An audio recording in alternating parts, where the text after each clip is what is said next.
টিয়কত ছাত্ৰ সন্থাৰ শিল্পী দিৱস উদযাপন আজি শিল্পী দিৱস আজিৰ এই বিশেষ দিনটোতে মহান শিল্পীগৰাকীৰ পৰলোক প্ৰাপ্তি ঘটিছিল 1953 চনৰ পৰা শিল্পীজনা খুৱৰি এই দিৱস অসমবাসীয়ে উদযাপন কৰি আহিছে ব্যতিক্ৰম নহয় এই বৰ্ষটো ৰাজ্যৰ অন্যান্য প্ৰান্তৰ লগতে টিয়কতো টিয়ক কেন্দ্ৰীয় শাখা ছাত্ৰ সন্থা আৰু টিয়কৰ অন্যতম শিক্ষানুষ্ঠান ৰেণু বৰা মেমৰিয়েল একাডেমীৰ যৌথ উদ্যোগত শিল্পী দিৱস উদযাপন কৰা হয়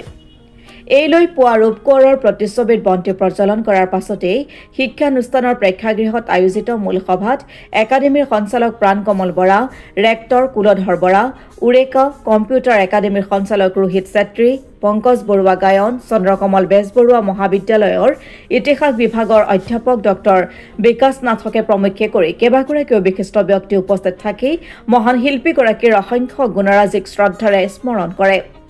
ইপিনে উক্ত অনুষ্ঠানতে টিয়ক কেন্দ্ৰীয় শাখা ছাত্ৰ সন্থাই ৰূপকোঁৱৰৰ আদৰ্শ সজীৱ কৰাৰ মানসেৰে শিল্পী দিৱস উপলক্ষত আয়োজন কৰা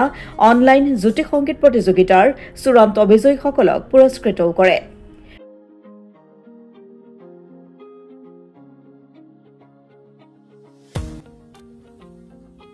আঞ্চলিক ছাত্ৰ সন্থাৰ অন্তৰ্গত কেন্দ্ৰীয় শাখা ছাত্ৰ সন্থা আৰু টিয়কৰ এখন অন্যতম শিক্ষানুষ্ঠান ৰেণু বৰা মেমৰিয়েল একাডেমীৰ যৌথ উদ্যোগত আজি শিল্পী দিৱস উদযাপন কৰা হৈছে আৰু শিল্পী দিৱসৰ লগত সংগতি ৰাখি টিয়ক কেন্দ্ৰীয় শাখা ছাত্ৰ সন্থাই তিনিটা পৰ্যায়ত আচলতে সংগীত প্ৰতিযোগিতা আয়োজন কৰিছে ক শাখা খ শাখা আৰু গ শাখা যি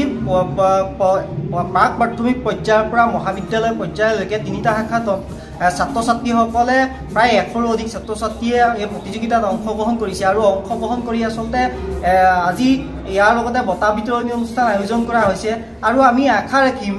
এই অনুষ্ঠানবিলাকৰ মাধ্যমেৰে যাতে আমি আগন্তুক দিনত এই ছাত্ৰ ছাত্ৰীসকলৰ সুপ্ত প্ৰতিভাসমূহক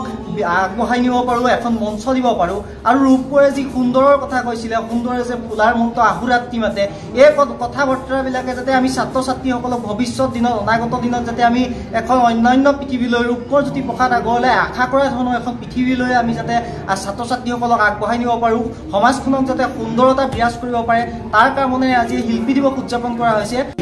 ভালদৰে বুজিবা মই আপোনালোকক কৈছোঁ যে যদি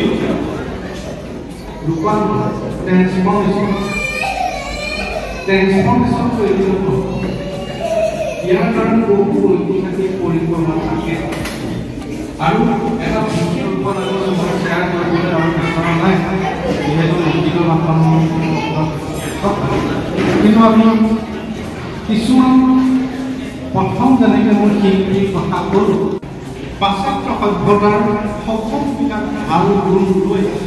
আমি যদি তেওঁ বিচাৰ কৰোঁ